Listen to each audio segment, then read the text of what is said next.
안녕하십니까. 오늘은 로마서 말씀 살펴보도록 하겠습니다. 이 로마서가 좀 어려워요. 왜 어렵냐면 약간 율법에 관련된 내용이다 보니까 이 전개, 쉽게 말하면 한 편의 1장부터 16장까지 사도 바울의 하나의 설교라고 보시면 되는데, 근데 이제 이게 양식은 서신서잖아요. 여러분들이 이제 처음으로 겪는 이제 서신서다 보니까 서신서의 주 내용을 이제 아셔야 되는데, 로마 교회는 사도 바울이 세운 교회는 아니에요. 세운 교회는 아니고 어떻게 해요? 여러분들이 지난 시간에 배운 것처럼 로마로 간 건 몇 차죠? 엄밀히 말하면 4차 전도 여행이잖아요. 그러니까 이 4차 전도 여행 이전에 로마 교회가 어떻게 해요? 이미 세워져 있던 것이죠. 그래서 사도행전 디아스포라 2장과 3장에 나왔던 베드로의 설교를 듣고 흩어졌던 사람들이 각지에 나왔던 그 디아스포라들이 세운 교회가 바로 로마 교회이고, 그 로마 교회의 이야기를 듣고 사도 바울이 복음의 편지, 이 서신서를 쓰는 겁니다.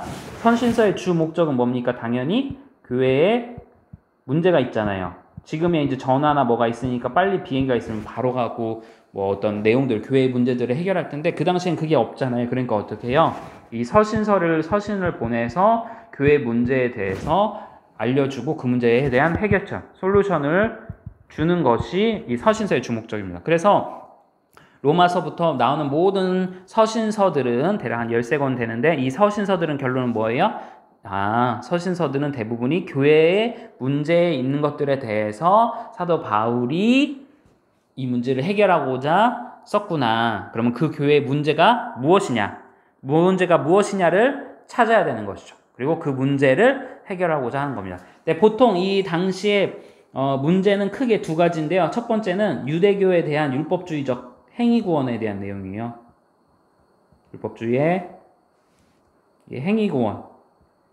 행위구원을 강조가 되다 보니까 그게 교회 안에 문제가 됐고, 두 번째는 영지주의자. 그노식스인데, 영지주의, 지금으로 하면 우리로 하면 이제 신천지가 돼야겠는데, 신천지 뭐 구원파도 다 영지주의 계열인데, 요 사람들, 요 인간들 때문에 교회가 크게 문제가 있어서, 그 외에 여러 개도 있지만 뭐 음행 문제 그런 것도 있지만, 크게는 이 두 가지 문제가 대부분 교회의 문제를 일으켰던 원인이었다. 그래서 이 두 문제를 어떻게 해요? 해결하고자 사도 바울과 베드로 또한 야고보 등이 서신서를 씀으로써, 요한도 마찬가지고요. 사도 요한도 서신서를 보냄으로 이 문제를 해결하고자 했다라는 것입니다. 이해되셨죠? 이렇게 이 내용들을 생각을 하시고, 이제 로마 교회는 어떤 문제가 있었고 그것을 해결하고자 어떻게 했는지 살펴보도록 하겠습니다.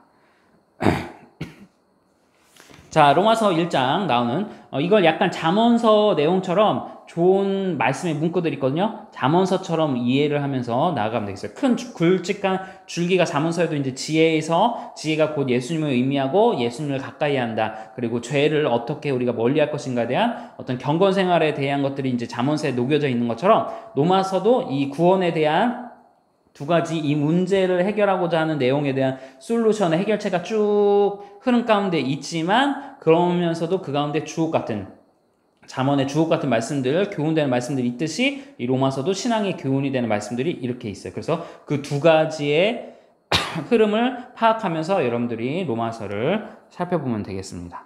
자, 말씀들 보겠습니다. 로마서 1장. 자, 1장 가장 중요한 말씀 중에 하나는 바로 이겁니다. 오직 의인은 믿음으로 말미암아 살리라. 하박국 말씀입니다. 우리가 하박국 살필 때 했던 말씀. 루터는 이 말씀을 갖고 어떻게 해요? 오직 믿음, 구원은 믿음으로 받는 것이지 행위로 받는 것이 아니다. 면죄부 그걸로 받는 것이 아니다 라고, 칠성례로 받는 것이 아니다 라고, 그것을 이 성경에서 짜져서 오직 믿음이 구원의 가장 중요한 내용이다 라는 것을 이 말씀을 근거로 주장하게 됩니다. 그래서 매우 중요한 말씀이죠. 자, 그리고 하박국 말고 또 그 하박국 이전에는 저번에 제가 설명드렸던 예레미야 선지자 말씀을 통해서 나옵니다. 자, 그렇게 해서 보시면 되고요.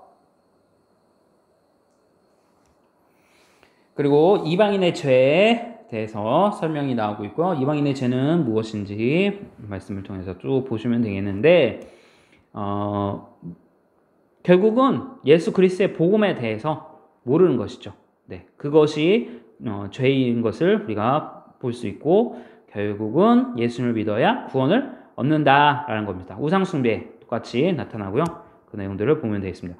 그래서 이방인의 제 첫 번째 예수 그리스도의 종 사도 바울은 얘기를 하면서 쭉 설명하면서 그들이 어떻게 하나님 가운데 복음을 듣고 나와야 되는지를 설명하고 있습니다. 이거고요. 그다음에 이제 자연계시 18절. 이건 뭐냐면요. 자연계시는 그러니까 특별계시가 있어요. 나중에 이제 저희들이 할 텐데 교리 설교 때 특별계시와 일반계시가 있습니다. 또는 특별계시와 일반은총과 특별은총이라는 표현을 쓰는데 일반계시는 자연 만물을 봄으로써 하나님을 어떻게 해요? 알 수 있다라고 한 것입니다. 이게 아덴에 가서 했던 설교 내용 가운데 있습니다.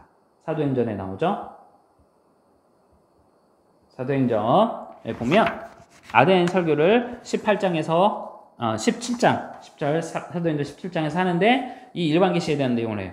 그렇지만 직접적으로 그러니까 하나님이 만물을 창조하셨고 하나님이 우리의 주인이 되신다는 것을 직접적으로 일반계시를 통해서는 알 수가 없어요. 그래서 무엇을 주셨죠? 특별계시. 특별계시는 무엇입니까? 우리로 하면 성경책이 있고 또는 하나님이 직접 현현에서 말씀으로 직접 이야기해 주시는 겁니다. 이것이 특별계시인데 일반계시는 그렇지 않다. 자연에 나타난 것들을 의미합니다. 그 말씀이 있고 그 다음에 하나님의 진노가 불의를 진리로 만든 모든 사람에게 나오게 되고요. 그 다음에 11절에 신령한 은사를 주님이 주셨다라는 것들 보면서 이야기할 수 있고요. 그래서 보면 되고요. 자, 요거 사도 바울은 뭐냐? 늘 자신을 빚진 자로 이야기를 하고 있습니다. 그래서 이거는 이제 성경 말씀 보면서 이렇구나 그렇게 됐구나 하면 되겠습니다.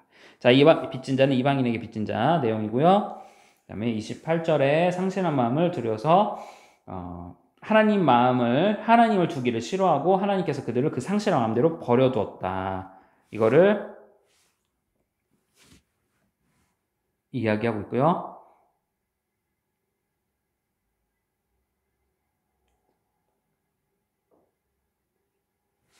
그래서 보시면 되고요.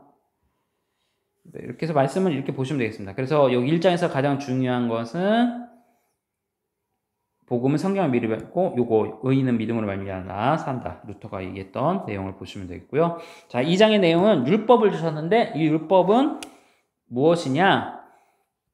율법에 대한 내용을 설명했는데 자, 1장에서는 이방인의 죄를 설명하고 2장에서는 유대인의 죄를 설명했어요. 그러니까 유대인의 죄는 뭐예요? 그러니까 이방인에게는 그리스도의 복음이 직접적으로 증거되지 않고 자연의 계시를 통해서 나타났다는 거죠. 근데 이방인들은 어떻게 해요? 유대인들은 하나님이 선택하셔서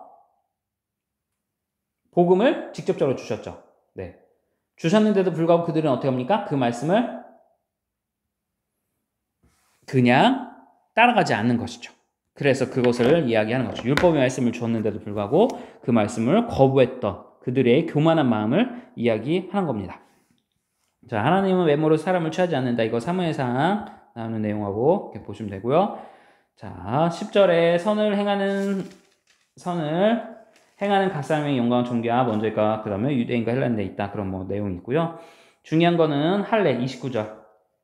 오직 이면적 유대인이 유대인이 아니고 할례는 마음에 어디요? 마음에 해야 되는데 유대인들은 어떻게 해요? 육체의 할례를 갖고 있으므로 그들이 선택받았으므로 구원은 당연히 있다라는 식으로 이렇게 행동을 했던 것들. 그렇지만 온전하게 하지 못했다. 말씀 가운데 율법을 행함으로 하되 그 율법을 주신 목적과 이유를 정확히 깨닫지 못하는 거죠.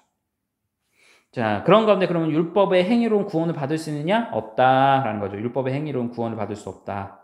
율법의 행위는 구원을 받을 수 없다라는 거죠. 자, 온 인류의 죄는 어떻게 해요? 오직 예수님으로 통해서만 구속사역을 통해서만 가능하다라는 게 3장이에요. 그러니까 1장에서는 이방인들은 어떤 죄, 2장에서는 유대인들의 어떤 죄, 그리고 그 죄를 해결하기 위해서는 어떻게 해요? 결국 예수님만이 가능하고 그럼 율법은 무엇이냐? 율법은 죄를 깨닫게 하는데 그 목적이 있다라는 것을 얘기합니다. 그럼 그 목적 가운데 뭡니까? 우리가 죄인인 것을 깨달았으면 무엇이에요? 우리는 복음이 필요하구나. 예수님이 필요한 존재구나. 깨달도록 도와주는 게 율법이고 그것을 깨달은 다음에는 그 복음을 받아들여야 된다라는 것입니다. 자, 그리고 유명한 말씀 외워야 되겠죠? 우리 이제 전도하시는 분들은 외워야 될 게 요거. 의인은 없나니 어떻게 해요? 하나도 없다. 이 세상의 모든 인류의 죄는 죄인이다라는 거. 복음의 말씀 꼭 기억해야 됩니다. 마찬가지로 모든 사람이 죄를 범하였음에 하나님의 영광에 이르지 못했고, 자, 유대인이나 헬라인이나 모두 다 어떻게요? 죄 아래 있다. 선택받은 이스라엘 민족이나 선택받지 못한 이방이나 모두 죄 아래 있다. 결국은 누가 필요하다? 예수님이 필요하다. 구속이 필요하다. 그 이야기를 설명하고 있습니다. 네, 이런 말씀들은 찾아서 보시면 되겠어요. 자, 그런 가운데 이제 예시를 이제 들읍니다. 이제 처음에 로마서 서두에서 결론을 이야기했어요. 어떤 결론? 이방인의 죄와 유대인의 죄, 그리고 그 죄를 해결하기 위해서는 오직 예수님만이 복음만이 필요하다. 그러면서 그러면 아브라함이 어떻게 구원을 받았는가? 또 다윗이 어떻게 복을 받았는가? 구사라 이야기를 들으면서 4장에서 이야기하는데 그들은 뭘로 당연히 구원을 받았어요? 믿음이다. 믿음으로 하나님을 믿음으로 예수 그리스도로 예수님을 믿음으로 구원을 받았다라는 것을 예시로 이야기합니다. 그래서 이게 히브리서의 11장에 나오는 게 다 이 믿음장에 대한 내용인데 믿음의 본체는 무엇이냐? 결국 예수님이다라는 것이죠.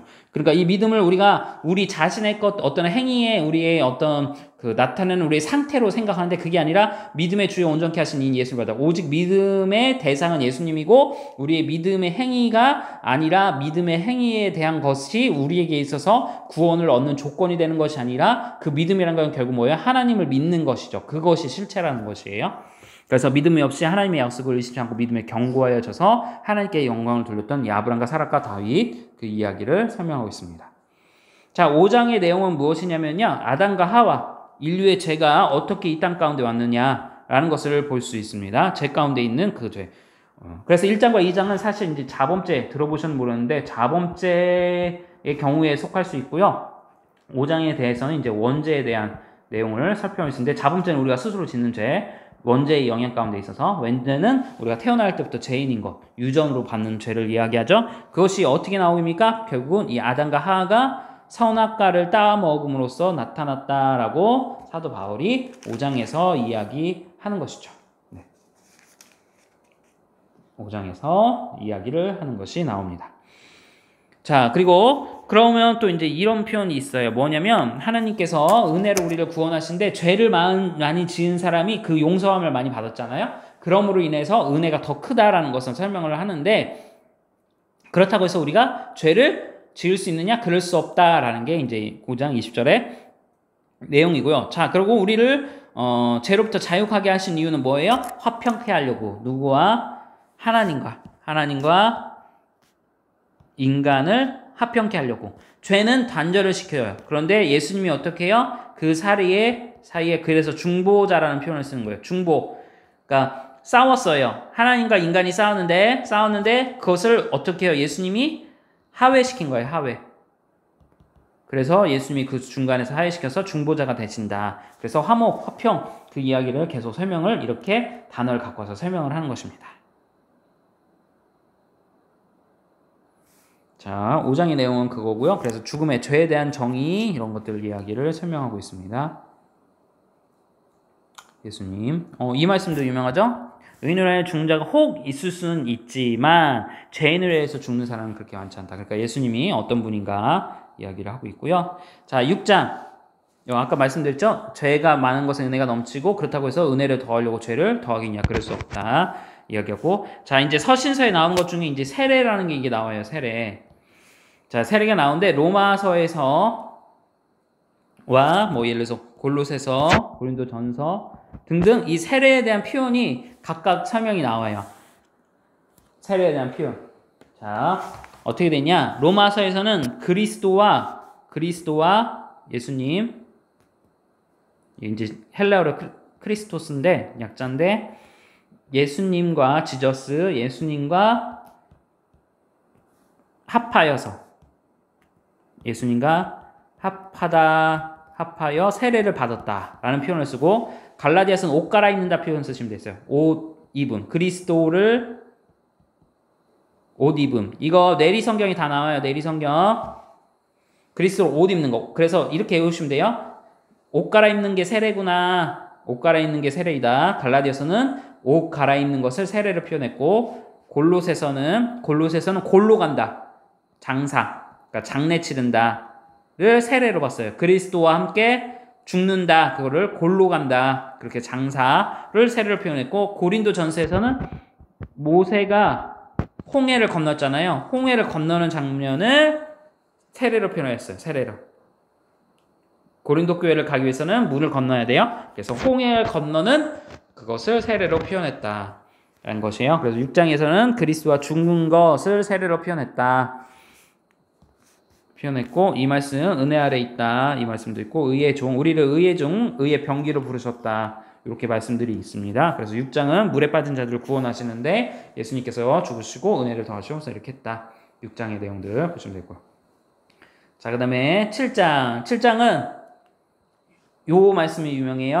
요 말씀. 오라 나는 공고한 사람이로다. 이 말씀. 오라 나는 공고한 사람이다. 이 말씀이 중요합니다. 오라 이 말씀. 자, 생명의 법과 죄의 법이 있어요. 생명의 법과 죄의 법이 있는데 오라 공고한 사람이다. 이게 무슨 말이냐면 내 안에서는 성령의 생명의 법이 죄를 짓지 않도록 막 얘기를 해요. 그런데 육체는 어떻게 해요? 연약해서 죄의 법 아래에서 그 죄를 짓는데 막 애를 쓰려고 하는 것들을. 그래서 두 마음이 어떡합니까? 싸우는 거죠. 그래서 사도 바울은 그 내적인 갈등 가운데 뭐라고 표현합니까? 오라 나는 공고한 사람이다. 이 사망의 몸에서 누가 나를 건져내랴. 그러고 나서 25절의 결론은 우리 주 예수 그리스도로 말미암아 하나님께 감사합니다. 그런즉 내 자신이 마음으로는 하나님 법을, 육신으로는 죄의 법을 섬기지만 결국은 어떻게 해요? 구원에 완전히 성화 가운데 이루게 될 것이를 확신하는 것이죠. 그래서 오라 나는 공고한 사람이다. 이 말씀 여러분들 안에서 이제 죄 가운데 경건에 이르기 위해서 나아가야 되는데 그것을 죄의 법이 여러분들을 막 감쌀 때 힘쓸 때 그 어려움이 있잖아요.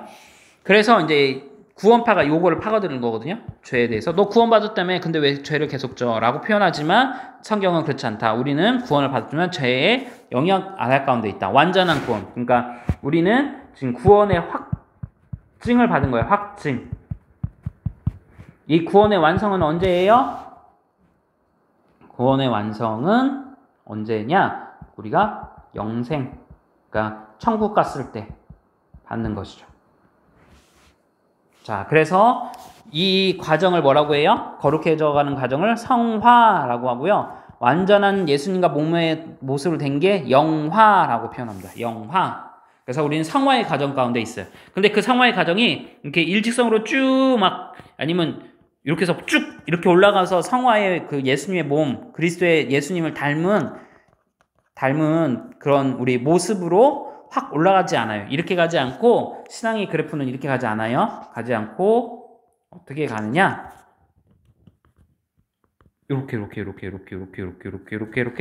올라갔다 쭉 내려갔다 올라갔다 쭉 내려갔다 올라갔다 쭉 내려갔다 이런 식으로 가요. 이렇게 갔다가 이렇게 갔다 이렇게 하면서 그러면서 결국은 그래프가 이렇게 있을 때 여기가 이제 영화의 단계라고 보면 지글지글 이렇게 해서 이렇게 간다는 말이에요. 이해되셨나요? 이렇게 완성이 된다. 성화의 과정이 이렇다는 거예요. 왔다 갔다 금난. 그러니까 우리 자신에 대해서 실망할 것도 없고 우리가 넘어졌다고 좌절할 것도 없고 성령님께서 우리를 성령의 법이 우리 안에서 역사를 하시기 때문에 보혜사 성령님께서 우리가 잘못하고 있으면 스승님이 우리를 어떻게 해요? 너 글로 가면 안 돼. 다시 와. 라고 해서 하나님께서 구원의 확신을 주시고 구원하고자 확정한 자들은 바로 이렇게 구원에 이끌게 하신다라는 게 7장의 내용이에요. 자, 그러면서 당연히 8장에서 누가 나오겠어요? 성령 안에서 빚진 자. 성령 하나님이 8장에 드디어 나와요. 그러면서 28절, 제가 이제 이거 말씀하고도 한번 설교를 드렸지만 8장 말씀은 우리 힘이 되는 말씀이죠. 정부의 영이라고 그렇게 제가 외우라고 말씀을 드렸죠. 양자의 영, 그리스도의 성령의 영이 우리와 어떻게 해요? 함께 하셔서 협력하여 선을 이루게 하시고 우리가 이제 마르스난치 우리 연약함을 도우시는 성령님께서 우리를 붙들어줘서 어떻게 해요? 그 구원을 아무도 끊지 못하도록. 이게 이제 구원호잖아요. 자, 이 그림을 한번 보시면 이제 네모가 너무 많아서 이제 복잡하실 텐데 여러분은 그림책을 보시면 되겠어요. 이게 구원호예요. 구원호고 이 끈이 구원줄, 생명줄이에요. 지금 난파됐던 사람들을 구원하고 누가 구원해요? 이제 예수님께서 이 바울과 모터를 통해서 이렇게 구원하는 이 장면이에요. 근데 이 줄이 성령의 줄로 우리를 굳건하게 붙들어 주신다라는 겁니다. 그래서 정부의 영 미리 정하신 그들을 부르신 그들 동안 정부의 영이니까 의롭다 하시고 의롭다 하신 그 또한 그들을 어떻게 영화롭게 하셨다. 영화. 그래서 여기서 나온 게 영화예요. 영화. 성화의 끝단계 마지막 최종. 그래서 영화로 나아간다. 이렇게 보시면 되겠습니다. 이해되셨죠? 네. 그래서 보시면 되겠습니다. 자, 그 다음에 9장은 토기장이 비유예요. 토기장이. 자, 여기까지 이제 8장까지가 이제 구원의 서정 가운데 이방인 또한 유대인 모두 뭐가 필요하다? 복음이 필요하다. 근데 그 복음의 과정에는 율법, 하나님 말씀의 율법을 주셔서 우리가 죄인인 것을 깨닫게 하고, 그래서 우리는 뭐가 필요하다? 예수님이 필요한 존재인 것을 깨달아서 예수님을 갈급하게 되는 거죠. 그래서 예수님을 믿게 됐지만, 그렇지만 구원의 뭐예요? 확증은 됐지만 구원의 완성이 아직 안 된 상태에서 우리가 신앙생활을 하다 보면 죄의 법이 우리를 다스리려 노력을 하게 된다는 것이죠. 그럴 때마다 어떻게 해요? 성령 하나님이 우리를 도와주셔서 협력하여 선을 이루시고 구원에 완전하게 이끌어 가시는다. 그 이야기를 8장까지 해서 설명한 겁니다. 자, 이렇게 스토리가 되고 그 말씀들, 중요한 말씀들, 의의 변개라는 말씀들, 뭐 1장부터 아까 말했던 이런 말씀들을 암송하면 좋겠죠. 믿음으로 말미암아 구원을 받는다. 이 성경 미리 약속된 것이다. 그 다음에 뭐 또 뭘까요? 은사를 우리에게 나눠주시고 하나님 외모로 취하지 않는다. 또 율법의 행위로 구원받을 수 없다. 의인은 하나도 없다. 율법으로는 죄를 깨닫지만 구원을 받을 수 없고 결국은 모든 사람의 죄를 보면서 하나님의 영광에 이르지 못한다. 그리고 예수님이 필요한 구속의 24절 말씀이 필요하다. 그리고 그 예로 사라와 아브람도 믿음의 조상, 유대인들에게서는 믿음의 조상이잖아요. 이 시조들 다윗, 세종대왕과 이순신과 같은 장면이잖아요. 세종대왕과 이순신. 이런 개념 가운데 이 아브람도 사라도 다윗도 어떻게 해요? 믿음으로 말미암아 그들이 하나님께 의롭다 하심을 받고 구원을 받았다. 그 얘기를 나오고 다시 한번 또 죄는 누구로부터 시작했냐? 바로 아담과 하와로부터 시작됐고 결국은 누가 필요하다? 예수님이 필요하고 우리를 예수님이 화목하게 하셨다. 그리고 우리를 그럼 어떻게 의의 병기를 드려야 되고 그리스도와 세례라는 의미가 바로 이런 것이구나. 우리가 구원 받으면 교회 와서 우리가 생찬식 세례식을 했잖아요. 바로 그 가운데 예수님과 죽었다는 것을 공의 앞에 알리는 거구나. 자, 그렇다고 해서 은혜를 더하기 위해서 죄를 더할 수는 없다. 우리를 의의 종으로 드려야 된다. 의의 병기를 드려야 된다. 그렇게 각오를 해야 되죠. 그렇지만 죄의 법이 우리 안에서 계속 유혹할 때 우리가 사도 바울처럼 오라 나는 공고한 사람이다. 이 사망의 몸에서 누가 나를 건져낼까 안타까워하지만 결국은 성령 하나님께서 우리를 도와주셔서 우리가 최종 승리를 해서 영화의 단기 가운데 이룰 수 있도록 우리를 이끌어 가실 것이다. 성화의 단계가 비록 힘들지만 반드시 최종 승리를 하게로 붙들어 주신다라는 게 8장까지 내용이 됩니다. 이렇게 되는 것이죠. 네. 되셨죠? 네. 말이 좀 빨랐는데 이제 내용들 이렇게 보시면서 차근차근히 설명하시면 다시 기억하시면 되겠어요. 정리하느라고 이제 빠른데.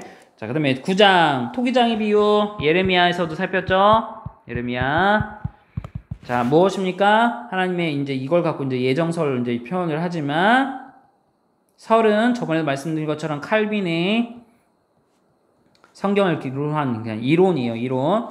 자, 루터는 만인 제사장, 모든 만인이 구원을 받을 수 있도록 열어놓으셨다. 예정은 하나님이 구원하고자 하는 자를 선택하셨다라는 표현이고요. 선택과 유기인데 여기서 이제 아까 말씀을 드렸던 내용 중에 하나가 뭐냐면 어디 있습니까? 택하신 거. 어디죠? 말씀.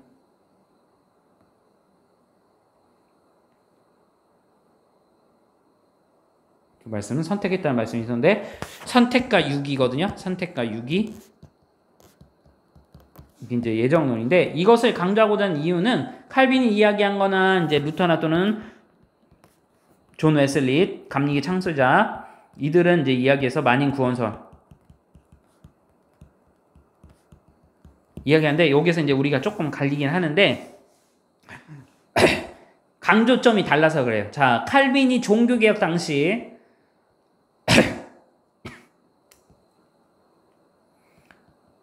종교개혁 당시 행위구원을 로마 카톨릭 카톨릭에서는 계속 주장을 한단 말이죠. 그러니까 이거를 조금해도, 그러니까 구원은 어떻게 해요? 전적으로 믿음과 또 하나님의 은혜잖아요.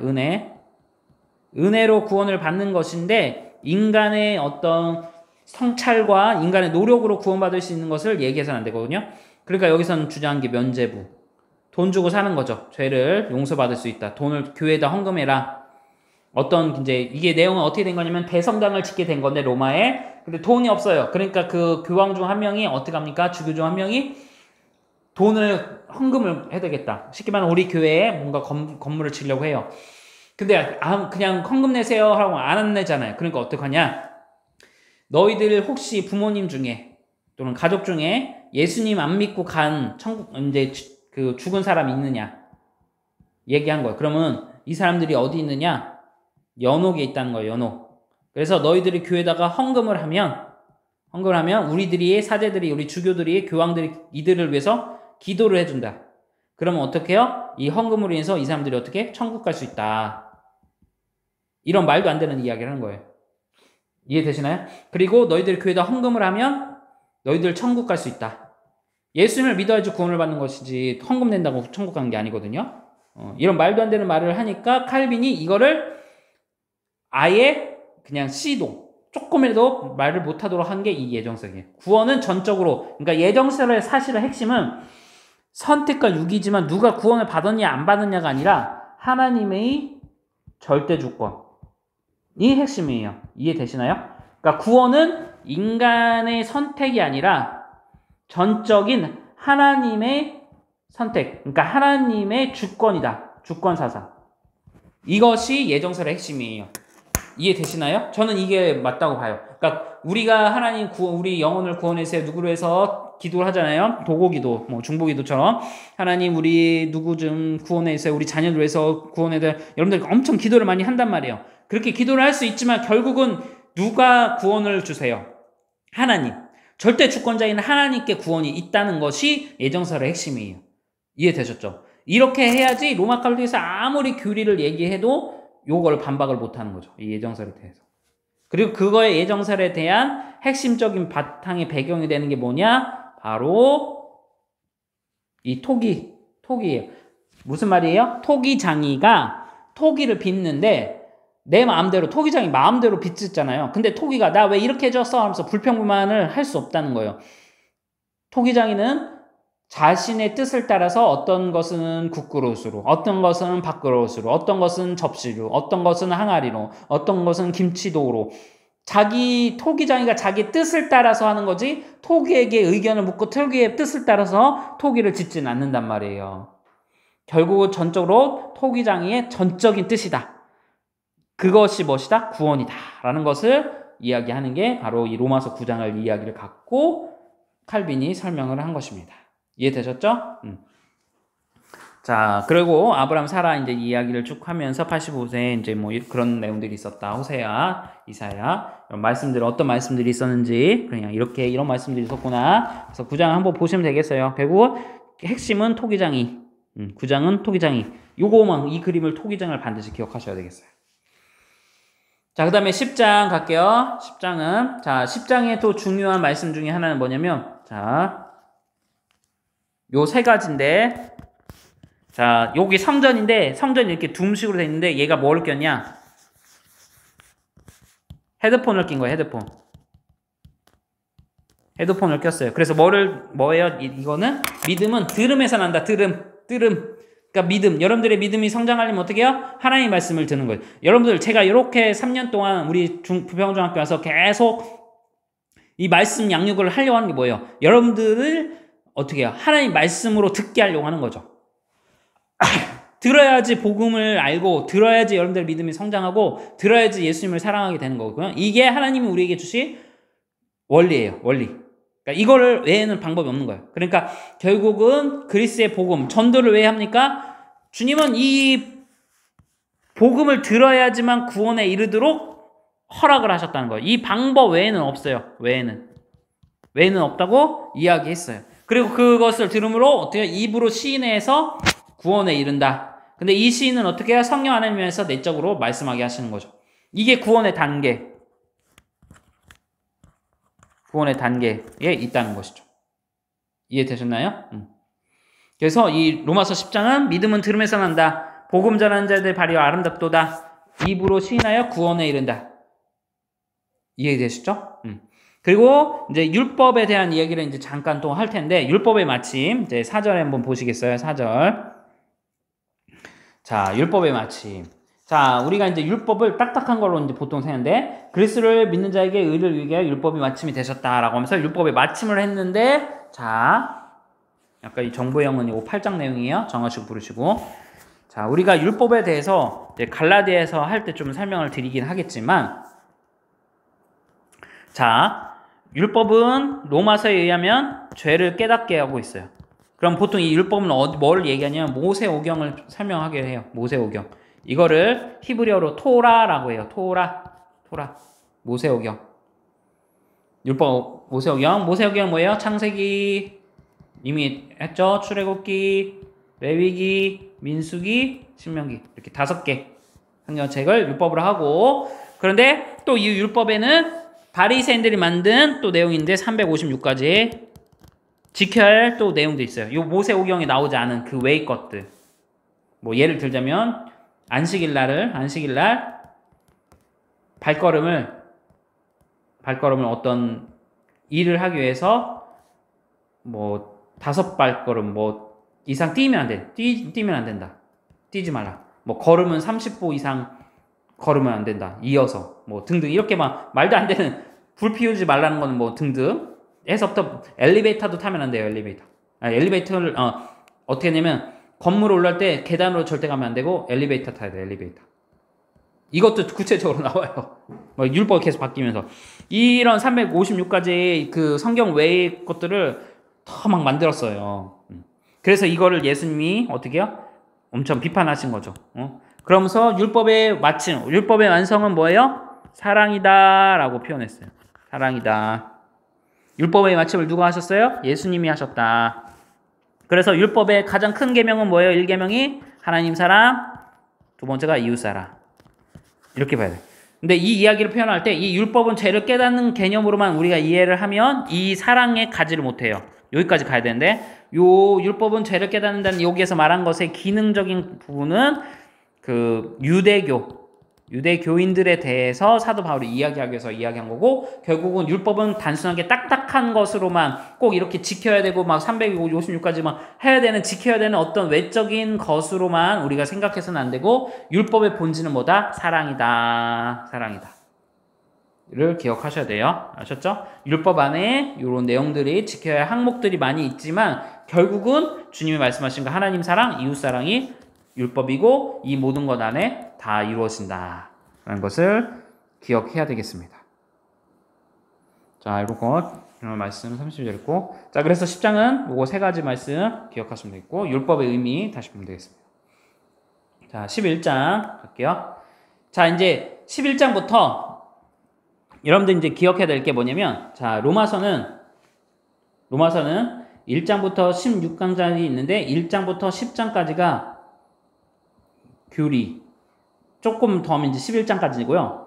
그리고 그 이후 11 또는 12장부터는 16장까지는 뭐예요? 실천에 대한 내용이 나왔다라고 보시면 되겠어요. 이해되셨죠? 실천 내용. 그래서 11장에 이제 교리 내용이 조금 더 나오니까 보면 무엇이냐? 하나님의 은사 부르심에는 후회하심이 없다. 그러니까 소명 가운데 하나님이 우리를 부르시고 다 각각의 때를 따라 부르셨다 이야기하고 있고요. 자, 그다음에 이제 감람나무 비유인데 이제 바로 이스라엘과 이방인들에 대한 참감나무와 돌감나무 이제 그 이야기를 종종 하는데 결국은 열매 맺는 참감람나무 표현을 하죠. 그래서 17절부터 24절까지 열매 참감나무가 되어서 접붙임이란 표현을 써요. 접붙임. 이게 이제 저희 CCC 관련된 그 선교단체를 했다 보니까 나오는 것 중에 하나가 무엇이냐면, 교리 중에 하나가 뭐냐면 예수님은 참 감람나무예요. 나무. 근데 우리는 돌이었어요. 돌감람나무. 그럼 우리가 구원을 받으려면 어떻게 해요? 예수님의 접붙임을 해야 된다는 거예요. 접붙임. 이해되시죠? 그러니까 돌 감람나무가 참 감람나무가 되기 위해서는 어떻게 해요? 접붙임을 당해야 되죠. 그 이야기를 하는 겁니다. 그래서 접붙임을 능력이 그러니까 구원이 어디 우리에게 있다? 우리는 본질상 구원받을 수 없지만 DNA가 바뀌어야지만 우리가 어떻게 해요? 열매를 맺을 수 있다라고 보면 되겠습니다. 이해되시죠? 열매. 그렇게 해서 보시면 되겠습니다. 그래서 온 이스라엘 구원을 하나님께서 이렇게 이끌어 가신다라고 보시면 되겠습니다.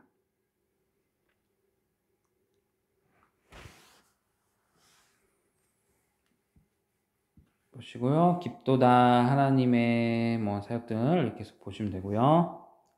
맞습니다. 그래서 이렇게 보시면 되고 이스라엘 아브라함의 씨 베냐민 지파 그래서 이런 내용도 있구나.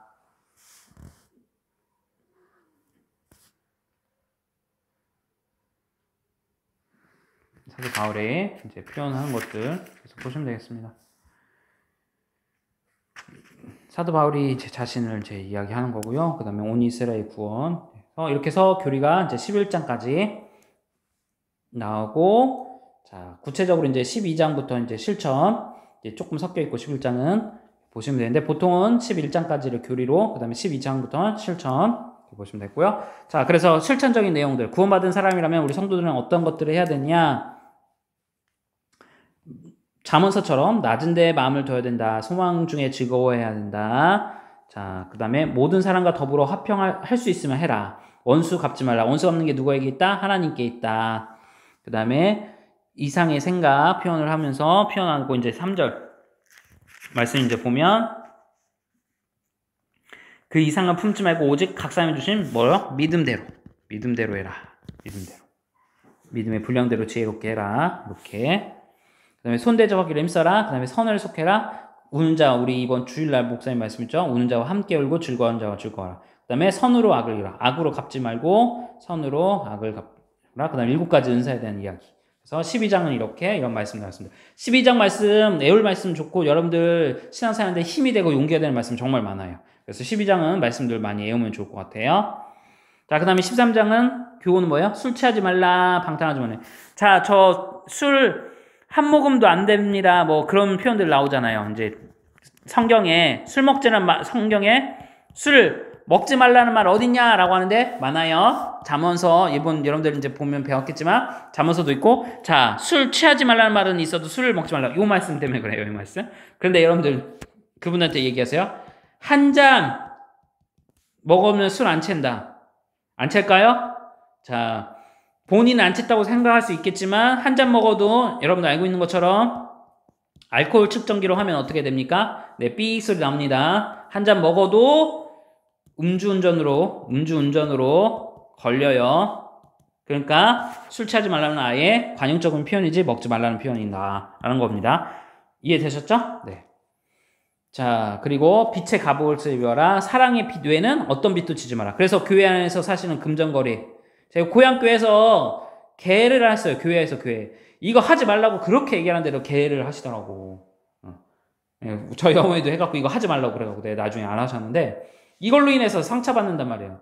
그냥 사랑의 빛으로 주라고. 저한테 이제 돈 관련해서 우리 교회나 해서 이제 저한테 보면 권사님 돈 못 받을 거 생각하고서 집사님 돈 못 받을 거 생각하고서 그냥 주세요. 그분이 갚아주시면 감사하겠지만 그렇지 않으면 주세요. 이해되셨죠? 금전거래하면 안 됩니다. 차라리 그냥 구제로 주세요. 그렇게 얘기를 하는 거예요. 자, 그리고 보증 우리 이제 배웠죠? 모세오경에서 나왔죠? 레위기에서 어떻게 하라고 했습니까? 절대 보증 쓰지 말라. 보증 쓸 바에는 어떻게 해요? 그냥 구제 사역 하라고 말씀드렸죠? 그거. 자, 예수 그리스도 옷 입고 그렇게 하고 자가 깰 때다 이제 어떻게 해요? 주님 오실 가까우니까 깨어서 기도하자. 근신하자. 깨어 기도하자. 그 얘기. 네. 열심히 먹고 주를 평하라. 제가 말씀 가운데 게을러는 저 자신을 살필 때 말씀을 애우는 말씀이 이 말씀입니다. 이 말씀. 부지런하게 게으르지 말고 깨어 주의 일에 열심히 먹고 주를 섬기자. 그 말씀. 그 다음에 12절 말씀. 소망 중에 즐거움에 환난 중에 참으며 기도에 항상 힘쓰며 성도들의 쓸 것을 공부하여 성대적하기를 힘쓰라. 이 말씀도 있습니다. 이렇게 성대적하기를 힘쓰라. 13절 말씀이었네요. 12장이 아니라 12장 13절 말씀 고 13장 11절 말씀. 자, 13장 11절.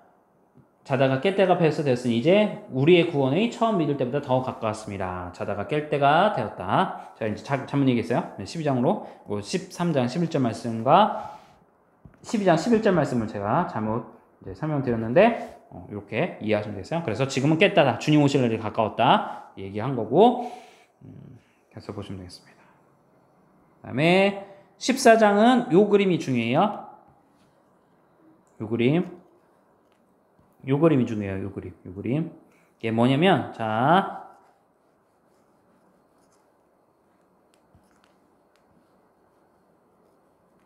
요 판이 있죠? 식사자리 판이 하나님의 심판대예요. 하나님의 심판대. 무슨 말일까요? 하나님의 심판, 뭐냐? 형제를 비판하지 말라는 거예요. 비판하면 어쩌냐? 내 형제를 없애냐면 우리가 다 하나님 심판대 앞에 서니까 반드시 그것을 심판받는다. 라는 것이고, 자, 믿음으로 쫓지 아니한 모든 것이 죄예요. 이게 또 우리의 마음을 힘들게 하죠. 믿음으로 쫓지 않는 모든 것이 죄다. 그러니까 의심하지 말라는 거예요. 의심의 눈으로 보면 절대로 안 된다. 자, 그리고 이건 뭐냐면 믿음이 연약한 자들은 그리스도의 책무예요. 우리 공동체 안에 믿음이 연약한 자들 있잖아요. 그래서 그것을 우리가 어떻게 신앙을 지켜야 되냐. 14절 15절. 내가 예수 안에서 알고 확신하는 무엇인지 스스로 숫된 것이 없으되 다만 숫되게 여기는 그 사람에게 속되니라. 만일 음식을 먹으면 내 형제에 근심하게 되면 이는 내가 사랑으로 행하지 아니함이라. 이게 무슨 말씀일까요? 자, 무슨 말이냐면 이게 이제 고린도전서에 나오는 문제인데요. 고린도전서의 문제인데 우상에게 우리가 이제 그 제사 음식을 이제 로마는 그리스 신하들을 섬기니까 제사로 나올 거예요. 그 음식을 이제 초신자가 있어요. 초신자가. 그다음에 우리가 기신자가 있어. 초신자가 이걸 먹었어. 실수로. 그랬더니 기신자가 뭐래요? 그거에 대해서 막 비판을 하는 거예요. 그래서 초신자가 낭망했어요. 그리고 교회를 떠났어. 이거 하지 말라는 거예요. 이거 하지 말라고. 이해되셨어요? 믿음이 연약한 자들을 그렇다고 해서 그러면 음상 중에 먹는 걸 계속 내비둬도 되냐? 그 얘기는 아니에요. 방법론에 대한 이야기를 하는 거예요. 방법론. 지혜를 갖고 방법론. 이해되시나요? 단순하게 비판하면서 초신자들에게서 그 음식 먹은 것을 그렇게 비판하지 말라. 그러면서 사도 바울은 뭐라고 표현하냐면 나 우상에게 제사 드린 음식 기꺼이 먹을 수 있다. 기꺼이 내가 먹겠다. 그 얘기예요. 초신자들을 위해서. 왜? 내 이 신앙과 믿음이 이 우상에 드린 제사를 먹었다고 해서 그것이 문제될 거 하나도 없다. 나는 내 믿음 가운데 어떻게 해요? 하나님께 대한 믿음 변치 않는다. 라고 이야기하는 거죠. 그렇다고 해서 그러면 우상 숭배를 사도 바울이 이야기냐? 절대 그렇지 않아요. 고린도전서 이제 우리가 뵐 텐데 우상 숭배 철저하게 죄라고 이야기하고 있어요. 이해되셨죠? 자, 그래서 어떻게 되냐? 우리가 살아도 주를 위해 살고 죽어도 주를 위해 죽는데 기까지 거 그까지 거 음식 때문에 우리가 못하겠냐? 우리가 초신자를 위해서 충분히 양보할 수 있다라는 거예요. 저는 예화 중에 늘 감동되는 예화가 있어요. 중세 때 수도원이 있어요. 수도원. 크게 두 개의 수도원 운동이 일어나요. 이게 경건 운동이 가장 이제 중요한 역할을 하는데 그 중에 그레고리였던 것 같은데 제 기억이 좀 정확하게 이제 갑자기 생각이 나서 설명을 드리다 보니까 정말 이제 그레고리였을 것 같은데 이 수도원이 있는데 이 수도원 원장 그러니까 우리로 하면 목사님이죠. 담임 목사님 금식 기도를 했어요. 금식 기도. 그래서 작정하고 금식을 하는데 시장에를 갔어요. 시장에 갔더니 음식 냄새가 얼마나 기막히게 날 거예요. 근데 그 중에 제자 한 명이 금식 딱 하루만 이제 맞추면 끝나는 거거든요. 하루만 하면 이제 완성이 되는데 이 제자들과 이 수도 원장님이 이걸 하는데 이 제자 중 한 명이 곳에 그걸 못 참고 음식을 사 먹은 거예요. 그랬더니 많은 제자들이 어떡해요? 이 제자를 질타하겠죠, 질타. 그럴 때 이 원장님이 어떻게 했을까요? 담임 목사님이. 같이 가서 어이구 맛있겠다 하면서 아무 얘기 안 하고 같이 드신 거예요. 하루만 하면 그 40일 금식인가를 완성할 수 있었는데 왜 드셨을까요? 금식보다 그 제자가 더 중요했으니까. 그 제자가 실족하지 않는 것이 더 중요했으니까 기꺼이 금식을 포기하고 같이 먹은 거예요. 왜? 복음의 말씀이 중요한 거는 율법. 우리가 지금 살펴보는 것보다 율법은 뭐예요? 사랑의 완성이에요. 이 사랑하는 게 더 중요하니까. 금식보다 사람이 더 중요한 것이죠. 이해되셨나요? 그 내용이 24장에 나와 있어요. 그렇다고 해서 죄를 짓도록 우리가 가만히 둬야 된다는 말 절대 아니고 금식기도 하지 말라는 말 절대 아니고 이해되셨죠? 지혜로운 가운데 우리가 실족하지 않고 그들을 잘 사랑으로 양육해서 죄짓지 않도록 나중에는 이 초신자들이 어떻게 해요? 우상의 재물 먹지 않도록 잘 권면하고 이끌어가야 된다. 그 얘기입니다. 아시겠죠? 네, 그 얘기예요. 그래서 결국은 예수님이 우리 마태복음에서 살폈던 산상수훈 중에 내 눈에 있는 들보 먼저 빼고 남의 눈에 있는 뭐요? 티를 빼도록 노력해라. 이 들보, 우리 자신을 먼저 성찰하는 게 중요하다. 그 다음에 이 심판되니까 어떻게 해요? 판단하지 말라. 하나님의 나라는 먹는 거 마시는 것이 아니라요. 의와 평강과 희락이다. 먹는 거 그거 갖고 이야기하지 말라. 그 얘기예요. 식사의 교제 중요해요. 여러분들 양면성이 있어요. 복음에 늘 그것을 이 상황에 따른 말씀인 것을 기억하셔서 식사 교제 중요하지만 여기서 말하는 것은 이 식사 교제 하지 말라는 이야기가 아니다. 걸 보시고 성령 안에서 의와 평강과 희락으로 우리가 서로 성도들을 사랑하고 아끼는 것이 중요하다. 자, 그리고 18절에 자, 하나님을 기쁘시게 하며 사람에게도 칭찬을 받는 우리들이 돼야 되겠다. 그리스도를 섬긴 자는 두 지팡. 결국 하나님 사랑, 이웃 사랑이에요. 이것이 다 연결되죠. 14장. 자, 내용을 기억하시고. 자, 15장은 이제 마무리를 하면서 이제 가는데 15장은 뭐냐면 여기 서바나 저번 시간에 얘기했죠? 이게 스페인. 네, 서바나 가고 싶어 했다. 그러니까 아마 로마 들렸다 이제 스페인 가고 싶다 한 거고 이게 5차 전도여행이. 그래서 이제 역사적으로 성경책에는 나오지 않지만 간 것으로 우리가 보통 이해한다.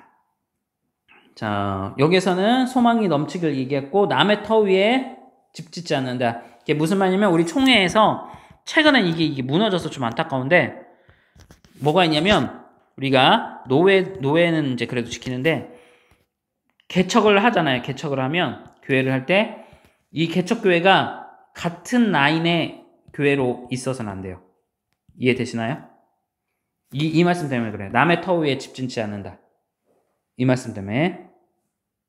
이해되시죠? 자, 그리고 그림에서 왜 남의 터가 없나 볼까요? 남의 터 위에 집 짓지 않는다 나오는데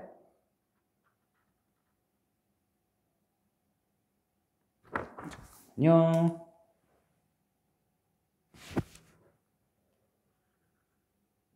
있죠. 20절 말씀이에요. 20절. 그러니까 사도 바울이 다른 사도들이나 제자들이 복음을 증거해서 교회 세우는 곳에 가서 교회에 내가 지도자가 될게 하면 내가 사도야 하면서 권위로 그 세워진 질서를 무너뜨리지 않았다. 그 얘기예요. 그거고 이게 15장이 나오고 나를 이방인의 제사장 직분을 나에게 주셨다. 이야기했고요. 그 다음에 각 사람을 덕을 세우도록 해라. 예루살렘에 가겠다. 이렇게 이제 이야기하고 그렇게 하고 27절에 이제 빚진 자 자기 이제 빚진 자이다 라고 하면서 섬기는 것이 마땅하다 이야기하고 빚진 자이다 그렇게 설명했고요.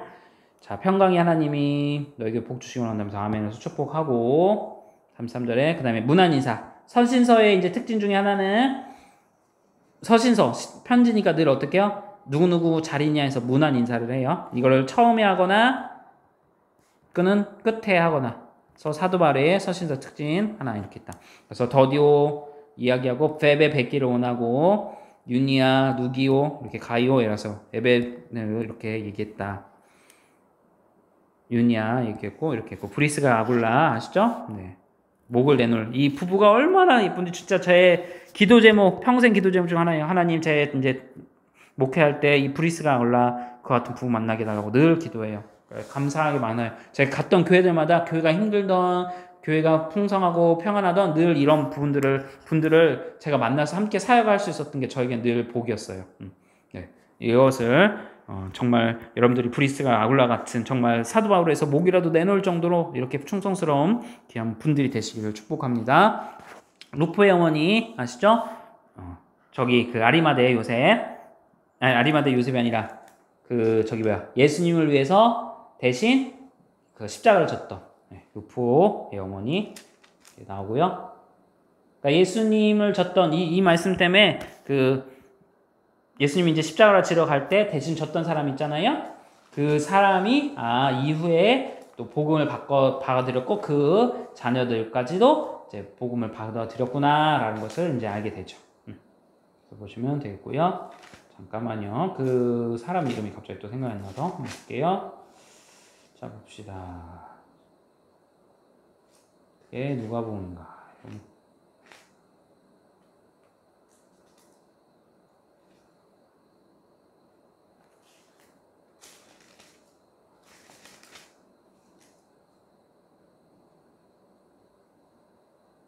네, 시몬. 그렇죠. 구레네 사람 시몬. 네. 시몬 그 얘기했고 그 시몬의 아들 루포의 어머니 표현하면 됩니다. 자, 그래서 보시면 되고요. 루포의 어머니, 그래서 시몬의 아들 그래서 보시면 되겠고요. 네, 이렇게 해서 벗이 있고 뭐 등등 이렇게 있구나. 그래서 얘기했구나라고 보시면 되겠습니다. 그래서 제일 이제 축복기도 마지막 제일 오신 하나님 예수 그리스도 말미암아 영광의 세세 모드로 찬송 하나님께 찬송하면서 마무리하고 평강 하나님이 너희와 함께 축복기도 하면서 그래서 내용이 끝나게 됩니다. 이거는 콜레세움이에요. 로마서 콜레세움 기억하게 하려고 이제 그냥 그림으로 삽입한 거예요. 네. 그래서 보시면 되겠습니다. 이렇게 해서 로마서를 마치도록 하겠습니다. 네, 다음 주에는 고린도 전서를 하도록 하겠습니다. 빠르면 고린도 후서까지 하고요. 그렇게 하도록 하겠습니다. 고생하셨습니다.